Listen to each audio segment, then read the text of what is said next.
Hey mamas, in this video I'm sharing what an episiotomy is and why they aren't necessary for most labors and births. At the end I'll share the top 3 ways to avoid an episiotomy and tearing altogether. I'm Bridget and I'm a birth doula and childbirth educator, and I love sharing information with families to help them feel empowered to take control of their birth experiences. If you're new here, click the subscribe button and hit the bell so you're notified each time a new video is posted. So an episiotomy is a surgical cut made by a doctor or a midwife at the opening of the vagina during birth to enlarge the vaginal opening. This intervention has been used for a very long time but became widely popularized and routinely done during the 1920s.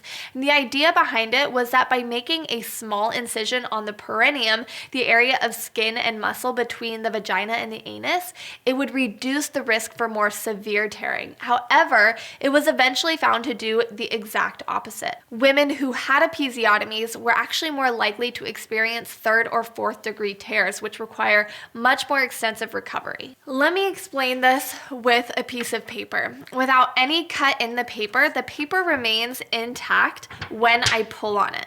But if I were to make a cut in it and then apply that same tension to it, it's much easier to rip apart. Now, if tearing does happen, natural tears tend to heal better than when a cut is made with a knife. In fact, episiotomies have been linked to long-term problems like fecal incontinence, which is when fecal matter, poop, leaks out of the anus. Since 2006, ACOG has recommended against the routine use of episiotomies, and many providers no longer do them unless there is a cause for concern, such as shoulder dystocia or sudden and prolonged drop in baby's heart rate. However, even without reasoning, some providers still perform episiotomies at an alarmingly high rate. One study found that the longer a provider is practicing, the higher their rate is for performing episiotomies. So it's really important to bring this up with your provider and ask them questions like, what would you do or recommend in the event of a longer pushing stage, to help understand what their inclination is during birth. Many women, however, won't even have their primary prenatal care provider as the one there during their labor and birth.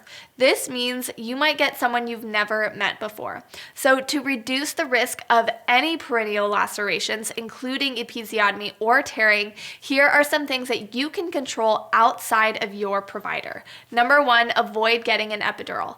Epidural anesthesia is linked to a higher risk of perineal lacerations. This could be because the risk of forceps or vacuum delivery goes up with the use of an epidural, which often causes perineal lacerations, or those tools are used after an episiotomy is given. Or it could be due to the lack of sensation in the pelvic region. So mamas push really hard without the feedback from their body telling them how much power to use and when to stop, which can put a lot of stress on the perineum.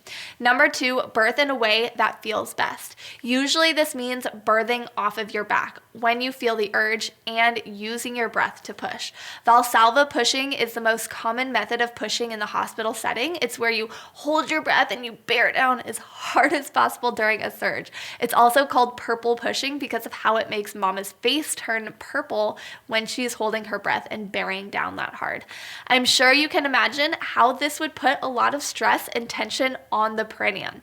Open glottis pushing, on the other hand, uses the breath and your core muscles to push baby down and out more gently and effectively to allow the tissues to stretch and open without tearing.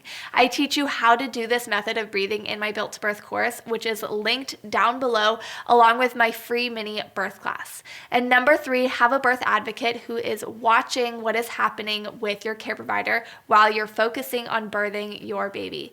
As a birth doula, I've needed to advocate for my clients to give consent before episiotomies have been given by a care provider.